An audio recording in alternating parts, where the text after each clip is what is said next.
Iran Israel ఉద్రిక్తతలతో పశ్చిమాసియా అట్టుడికిపోతోంది. Iran దాడులకు counter ఇచ్చేందుకు ఇజ్రాయెల్ రెడీ అవుతోంది. అయితే ఇజ్రాయెల్ దూకుడు అమెరికాకు టెన్షన్ పెట్టిస్తోందా అంటే అవుననే సమాధానమే వినిపిస్తోంది. ఇజ్రాయెల్ ప్రధాని నెతన్యాహుతో బైడెన్ ప్రత్యేకంగా కాల్ మాట్లాడారు. ఇంతకీ అమెరికా ఆందోళనకు కారణమేంటి? ఆ ఒక్క విషయమే అగ్రరాజ్యాన్ని టెన్షన్ పెడుతోందా? నెతన్యాహుకు బైడెన్ స్పెషల్ కాల్. ఇజ్రాయెల్ దూకుడుతో అమెరికాకు టెన్షన్. నెతన్యాహుతో కాల్లో బైడెన్ చెప్పిందేంటి? దాడులపై సమాచారం అందించాలని కోరారా? అమెరికాకు ఇంత టెన్షన్ ఎందుకు? ఇరాన్ క్షిపణి దాడుల తర్వాత ఇజ్రాయెల్ రగిలిపోతోంది. చేసిన తప్పుకు భారీ మూల్యం చెల్లించక తప్పదు అని నెతన్యాహు బహిరంగంగానే సవాల్ విసిరారు.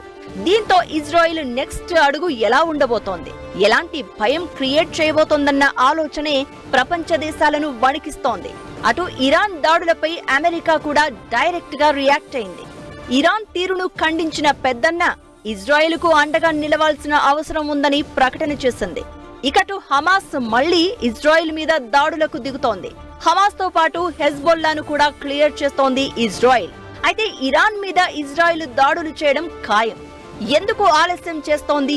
ఇజ్రాయెల్ ప్రధాని నెతన్యాహు మనసులో ఏముందన్నదే ఇప్పుడు $1 మిలియన్ ప్రశ్నగా మారింది. ఈ మౌనమే ప్రపంచాన్ని టెన్షన్ పెడుతోంది. ఇలాంటి సమయంలో నెతన్యాహుతో యుఎస్ అధ్యక్షుడు బైడెన్ ప్రత్యేకంగా మాట్లాడారు. ఈ పరిణామం ఇప్పుడు ఆసక్తి రేపుతోంది. ఇరాన్ పై దాడుల విషయంలో ఇజ్రాయెల్ 3 లక్ష్యాలను నిర్దేశించుకుంది. ఇలాంటి పరిణామాల వేళ నెతన్యాహుకు బైడెన్ కాల్ ఆసక్తి రేపుతోంది. యుద్ధం ముదరకుండా, ప్రపంచం ప్రభావితం కాకుండా చర్యలు తీసుకునేలా నెతన్యాహును ఒప్పించే ప్రయత్నం ఇది అని యుఎస్ వర్గాలు చెబుతున్నా అసలు కారణం వేరే ఉందనే భయాలు కనిపిస్తున్నాయి.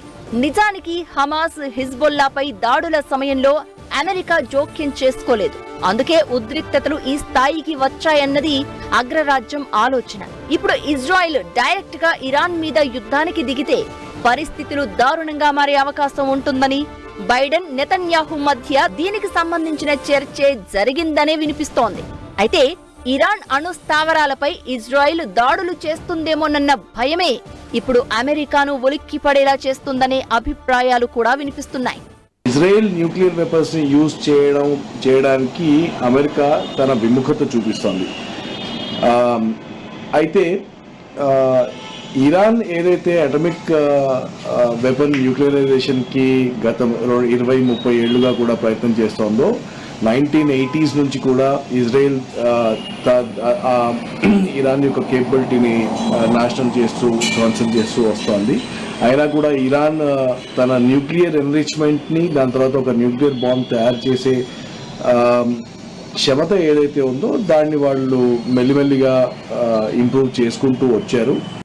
ఇరాన్ సంప్రదాయ సైన్యం, ఆర్థిక వ్యవస్థపై దాడులు, అణ్వస్త్రాలు టార్గెట్ చేయడం, ఇలా ఇజ్రాయెల్ ప్రతి దాడులకు ప్లాన్ చేస్తుందన్న ప్రచారం జరుగుతోంది. దీంతో అమెరికా అలర్ట్ అయింది. అమెరికా అధ్యక్ష ఎన్నికలకు కేవలం వారాల సమయం మాత్రమే ఉంది. అయితే పశ్చిమాసియా రాజకీయాలు మునుపెన్నడూ లేనంత అస్థిరంగా ఉన్నాయి. దీంతో ఈ పోరాటానికి సంబంధించి అమెరికా సాహసోపేత నిర్ణయాలు తీసుకునే అవకాశం లేదు. ఇప్పుడున్న తక్షణ సవాల్ ప్రాంతీయ ఘర్షణను నిరోధించడమే. అందుకే అమెరికా, అరబ్ దేశాలు రంగంలోకి దిగాయి. కాల్పుల విరమణకు సంబంధించి ఇరాన్తో చర్చలు ప్రారంభించాయి. మధ్య ప్రాచ్యంలోని అన్ని రంగాలలో ఏకకాలంలో జరుగుతున్న యుద్ధాన్ని ఆపడానికి అమెరికా, అరబ్ దేశాలు ఇరాన్తో బ్యాక్డోర్ చర్చలు ప్రారంభించినట్లు తెలిసిందే.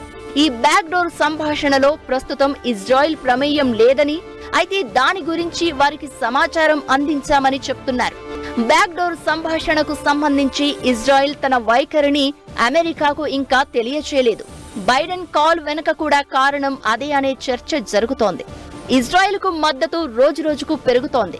ఇలాంటి సమయంలో ఇరాన్ మీద దాడులను పూర్తిగా కంట్రోల్ చేయడం కష్టమే. అసలే అధ్యక్ష ఎన్నికలు సమీపిస్తున్న వేళ ఆయిల్ ఫెసిలిటీస్, న్యూక్లియర్ సైట్ల మీద ఇజ్రాయెల్ దాడులు చేస్తే ప్రపంచమంతా ఇబ్బంది పడే అవకాశం ఉంటుంది. అదే జరిగితే అమెరికా మీద తీవ్ర ప్రభావం ఉంటుంది. వాటి జోలికి వెళ్లకుండా దాడులకు సంబంధించిన సమాచారం అందించేలా ఇజ్రాయెల్తో బైడెన్ కాల్ నడిచినట్లు తెలుస్తోంది. మరి ఇజ్రాయెల్ రియాక్షన్ ఎలా ఉంటుందన్నది ఆసక్తికర చర్చకు దారితీస్తోంది. ఇజ్రాయెల్ దూకుడుకు అమెరికా ఓవైపు టెన్షన్ పడుతుంటే ఇరాన్ చర్యలు మరింత భయపెడుతున్నాయి. అణు పరీక్షలు చేపట్టిందంటూ జరుగుతున్న ప్రచారం ప్రపంచాన్ని మరింత భయపెడుతోంది. ఇంతకీ ఇరాన్ ఇజ్రాయెల్ యుద్ధం ఏ మలుపు తీసుకోబోతోంది? ఈ ఉద్రిక్తతలకు ఎండ్ కార్డ్ పడేదెప్పుడు? ఇజ్రాయెల్ దూకుడు టెన్షన్ ఓవైపు, ఇరాన్ అణు పరీక్షల ప్రచారం మరోవైపు. ఉద్రిక్తతలు ఏ టర్న్ తీసుకోబోతున్నాయి? ఈ టెన్షన్ కు ఎండ్ కార్డ్ పడేది ఎలా? పాలస్తీనా, లెబనాన్పై వైమానిక దాడులతో విరుచుకుపడుతున్న ఇజ్రాయెల్ కు ఇరాన్ హెచ్చరికలు చేసింది. ఇస్లామిక్ రిపబ్లిక్ పై ఎలాంటి దాడులు జరగకూడదని, అలా జరిగితే ఇజ్రాయెల్ పై ప్రతీకార దాడులకు పాల్పడతామని హెచ్చరించింది. ఇరాన్ మౌలిక సదుపాయాలపై ఎలాంటి దాడి జరిగినా ఇజ్రాయెల్ పై ప్రతీకార దాడులు తప్పవని వార్నింగ్ ఇచ్చింది. ఇక అటు ఇజ్రాయెల్ కూడా తగ్గేదే లేదు అంటోంది. ఇరాన్ దాడులకు కౌంటర్ ఇచ్చేందుకు రంగం సిద్ధం చేసింది. ఇరాన్ ఆర్థిక వ్యవస్థను దెబ్బతీయడంతో పాటు చమురు క్షేత్రాలు, అణు స్థావరాల మీద దాడులకు ఇజ్రాయెల్ రెడీ అవుతోంది. ఇది రెండు దేశాల మధ్య ఉద్రిక్తతలను మరింత పెంచుతోంది. ఎప్పుడు ఏం జరుగుతుందనే భయాలను క్రియేట్ చేస్తున్నాయి. ఇలాంటి భయాల మధ్య ఇరాన్ చేసిన ఓ పని మరింత టెన్షన్ పెడుతోంది. పశ్చిమాసియాలో ఉద్రిక్తతలను ఇరాన్ మరింత పరాకాష్ఠకు తీసుకెళ్తోందా అనే అనుమానాలు వ్యక్తమవుతున్నాయి. ఇరాన్ అణు పరీక్షలు నిర్వహించిందా అనే సందేహాలు వినిపిస్తున్నాయి. అక్టోబర్ 5న రాత్రి ఇరాన్, ఇజ్రాయెల్ భూభాగాల్లో దాదాపుగా ఒకే సమయంలో సంభవించిన భూకంపం ఈ అనుమానాలకు తావిస్తోంది. స్థానిక కాలమానం ప్రకారం రాత్రి 10:45 ప్రాంతంలో ఇరాన్లోని అరదాన్ నగర సమీపంలో సంభవించిన ఈ భూకంప తీవ్రత 4.5గా నమోదైంది. అక్కడికి 110 కిలోమీటర్ల దూరంలో ఉన్న ఇరాన్ రాజధాని టెహ్రాన్లో కూడా ప్రకంపనలు చోటు చేసుకున్నట్టు అమెరికా సర్వే విభాగం ధృవీకరించింది. తర్వాత కొద్ది నిమిషాలకే ఇజ్రాయెల్లోనూ ప్రకంపనలు కనిపించాయి. ఇది భూకంపం కాదని, ఖచ్చితంగా భూగర్భ అణు పరీక్షల పర్యవసానమేననే భయాలు కనిపిస్తున్నాయి. ఆ దేశం మీద భౌతిక దాడి జరిగితే అప్పుడు కానీ ఇజ్రాయెల్ తన అణుబాంబులను యూజ్ చేసే అవకాశం లేదు. కాబట్టి I don't think anybody should worry about nuclear war coming right now. ఇప్పుడు అమెరికా కూడా ఇరాన్ని ఎంత కంట్రోల్ చేయాలని చూసినా కానీ గత 50 ఏళ్లుగా కూడా మీరు ఒకటి అబ్జర్వ్ ఏదైతే చేస్తారైతే శాంక్షన్స్ ద్వారా కానీ, ఎకనామిక్ శాంక్షన్స్ ద్వారా కానీ, టారిఫ్ వార్ ద్వారా కానీ ఇలాంటి చర్యలే అమెరికా తీసుకుంది. కానీ ఏ రోజు కూడా ఈ పాయింట్ ఆఫ్ కాన్ఫ్లిక్ట్ని ఒక న్యూక్లియర్ వార్గా తయారు చేసే రూట్లో ఎన్నడూ కూడా వెళ్ళలేదు. భూకంపం సంభవించిన ప్రాంతం అణు ప్లాంట్కు అతి సమీపంలోనే అంటూ వస్తున్న వార్తలు ఈ భయాలకు మరింత బలం చేకూరుస్తున్నాయి. భూగర్భ అణు పరీక్షలు జరిగి ఉంటాయని అంటున్నారు. దీంతో పశ్చిమాసియాకు అణు యుద్ధం ముప్పు పొంచి ఉందా అనే అనుమానాలు వ్యక్తమవుతున్నాయి.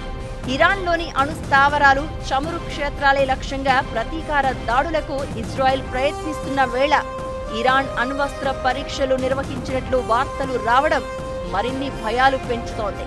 దీంతో ఇజ్రాయెల్ను అమెరికా అప్రమత్తం చేసింది. మరోవైపు ఇజ్రాయెల్ దాడికి దిగితే తమ ప్రతి దాడులు గతంలో ఎన్నడూ లేని విధంగా అత్యంత తీవ్రంగా ఉంటాయని ఇరాన్ హెచ్చరించింది.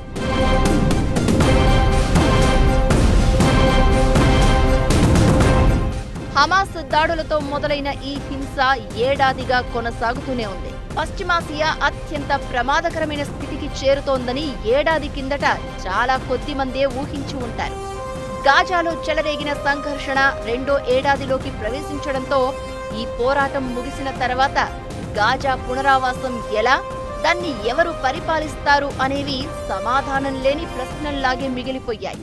ఈ పోరాటం కారణంగా పాలస్తీనియన్లతో ఇజ్రాయెల్ సంఘర్షణకు పరిష్కారం గురించి అర్థవంతమైన చర్చల సంగతి కూడా వినిపించడం లేదు. ఏదో ఒక సమయంలో ఇజ్రాయెల్ హమాస్, హిజ్బుల్లాకు తగినంత నష్టం కలిగించిందని అనుకున్నప్పుడు, ఇజ్రాయెల్, ఇరాన్ రెండూ తమ లక్ష్యాలను సాధించామని భావించినప్పుడు, అమెరికా అధ్యక్ష ఎన్నికలు ముగిసిన తర్వాత దౌత్యానికి అవకాశం లభించవచ్చు. అయితే ప్రస్తుతం అలాంటి ఆశలు పెట్టుకోవడం కూడా వేస్ట్ అన్నట్లుగానే పరిస్థితులు కనిపిస్తున్నాయి.